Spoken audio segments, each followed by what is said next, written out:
2, 3, 4, 5, 6. Hey. My check. All right, I think we're good to go. We're joined now by the Wildcats from Wendell Phillips Academy. With the win, they improved to 24-9, and they will play for the Class 2A state championship at approximately 1 p.m. on Saturday.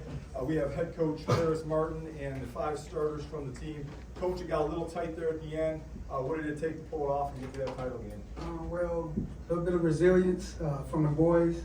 We've had these type of endings at the beginning of our season, and we actually, we lost those games. So they've already been through the fire and knew exactly what to do. They never panicked, never wavered. They believed in one another, trusting each other's instincts. One of the players, he was, let down on himself, the mistake he made or whatever. So the boys lifted him back up and we completed the game. Questions? Coach, what made you think you're up to about 8 seconds left, you got the ball and the other team's in? What did you see that made you think we could go long on that pass? Well, we have the best player in the state for 2025, which is Lawrence Horton, and they put number 30 on him, and he hasn't played all game because he subbed in off a foul out from the previous play. So stronger, faster, more athletic. I knew we could beat him over the top. Coach, Elijah Harris missed 2 crunch time free throws. Then he made a big steal and got an and one. Talk about that moment for him. That's Elijah Harris. We allow him, as the coaching staff, the boys, his brothers up here, they allow him to make his mistakes because it's something about Elijah Harris. He's gonna get something back in that moment. It happened just that fast. Same thing, I don't know if you guys remember the game we had against Hyde Park to go to the Elite Eight of City. He got the same type of steal after having a turnover the play before. So I knew it was just coming right back. I knew he was going to get it right back. Lawrence, you were in on that play, on that steal. At what point did you know that he was going to be coming up with the ball? I seen when I was playing defense and he kept doing spin moves, turning around, turning his back towards me. Eli quick and fast, so I seen he can read, so he went and got the steal, and I knew when he got that, it was over, layup. You got to feel pretty good for a teammate who just missed 2 free throws and probably hanging his head a little bit to come up with a steal in that moment. Repeat the question. You've got to feel pretty good for Elijah in that moment. After missing those 2 free throws, he came up with that steal and that dunk. Of course, I told him keep his head up after them 2 free throws. He was down on himself, but I told him we just have to fight through adversity and just keep playing, and he's gonna make the right play, and he did. Coach, start out the game, looked like they was putting Claude in some screens, making him come up top and guard off the dribble. What adjustments did y'all make? Because they really didn't go to that anymore in the second half. Actually, I told the boys at halftime, just keep them in front of us. No more getting beat back door. Just keep the guys in front of us. Same discipline type of defense we had against Beecher the game before. They do a lot of back cuts and dives when you can't get it, the fake handoff. Phoenix, Coach, was that one of your better games of the year? You're 21. I feel like, yeah. The start of the season, I was on a slow because I never really played varsity basketball. But when playoffs started and I got a groove, then I just couldn't stop.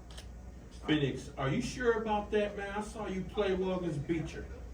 Which game, this one or the last one? I'd probably say the last one. Okay.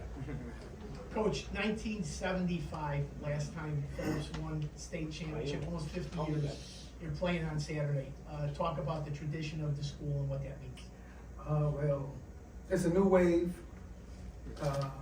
I will say that the alumni has stepped up and been coming to the games. They're down here, big crowd out there supporting us.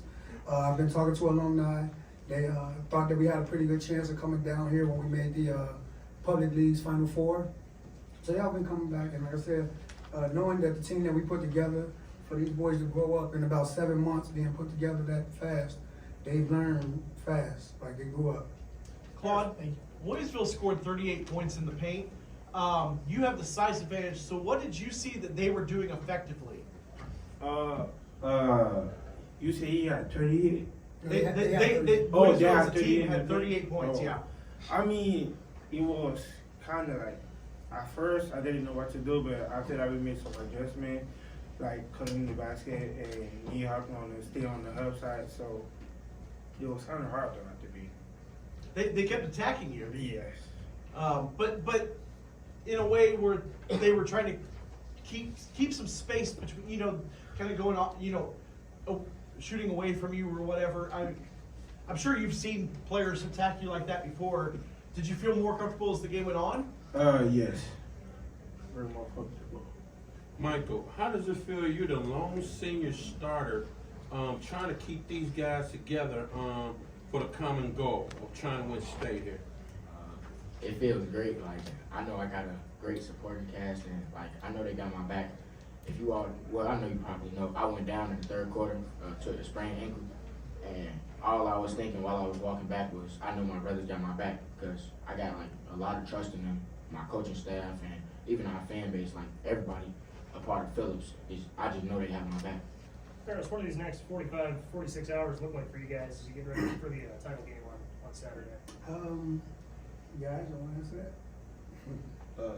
Ready to win state. It's We're rest. gonna do a little bit of relaxing, going over film on video. Actually, we got to get out there and watch them now because we haven't seen much of them.